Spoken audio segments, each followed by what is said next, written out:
और दोस्तों अभी की बहुत ही बड़ी और ब्रेकिंग न्यूज निकलकर सामने आ रही है। अगर आप भी यूपीआई में करते हैं ट्रांजैक्शन, जी हाँ दोस्तों, अगर आप फोन पे, भीम, पेटीएम, गूगल पे, अमेजोन पे, व्हाट्सएप या किसी भी तरीके का कोई भी पेमेंट सिस्टम का इस्तेमाल करते हैं ना, तो इसको लेकर आरबीआई यानी कि रिजर्व बैंक ऑफ इंडिया ने एक खतरनाक अलर्ट जारी किया है। जी हाँ दोस्तों, आपको बता दें कि देश में चर्चा हो रही थी कि सरकार यूपीआई पेमेंट पर चार्ज लगा सकती है, लेकिन फाइनेंस मिनिस्ट्री यानी कि वित्त मंत्रालय ने कल रविवार को इन खबरों का खंडन कर दिया। सरकार का कहना है कि यूपीआई लेन देन पहले की तरह बिल्कुल फ्री बना रहेगा।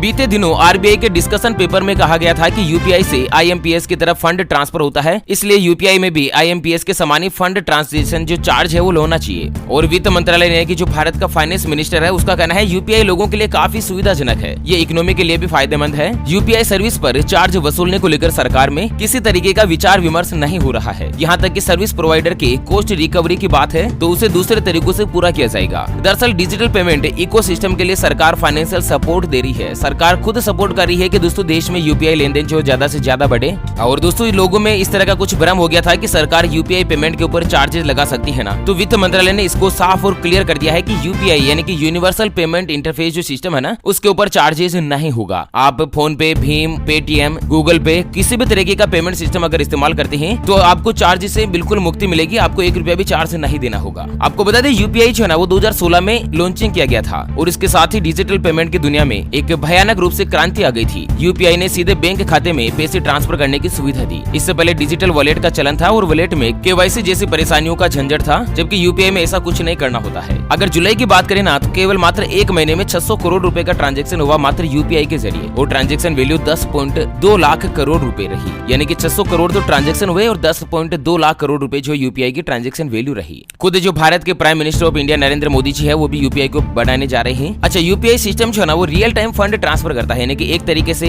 एक साइड से पेमेंट कटता है ना तो दूसरे अकाउंट में सेम उसी टाइम पर पैसा ट्रांसफर कर दिया जाता है। एक एप्लीकेशन में कई बैंक अकाउंट लिंक किए जा सकते हैं और किसी को पैसा भेजने के लिए आपको सिर्फ उसके मोबाइल नंबर, अकाउंट नंबर या यूपीआई आईडी की जरूरत पड़ती है। यूपीआई को आईएमपीएस के मॉडल पर डेवलप किया गया है, इसलिए यूपीआई एप्लीकेशन आप 24/7 यानी कि 24 घंटे और सप्ताह के 7 दिन चला सकते हैं। यूपीआई से ऑनलाइन शॉपिंग करने के लिए OTP, CVV code, card number, expiry date आदि की जरूरत भी नहीं होती है। तो ये बहुत ही अच्छा मौका है दोस्तों। हालांकि आप यूपीआई का इस्तेमाल करते हैं या नहीं दोस्तों, आप हमें वीडियो के नीचे कमेंट बॉक्स में जरूर बताएगा। और वित्त मंत्रालय के द्वारा यूपीआई पर चार्ज लगाया जाना चाहिए या नहीं? मेरी राय में तो चार्ज नहीं होना चाहिए, ताकि भारत में डिजिटल पेमेंट की क्रांति जो है और भी ज्यादा तरीके से डेवलप हो। तो चलिए इसी के साथ फिलहाल के लिए इस वीडियो को यहीं पर देते हैं विराम। फिर से होंगे हाजिर एक और नई और काम की खबर के साथ। तब तक के लिए जय हिंद, जय भारत, वंदे मातरम।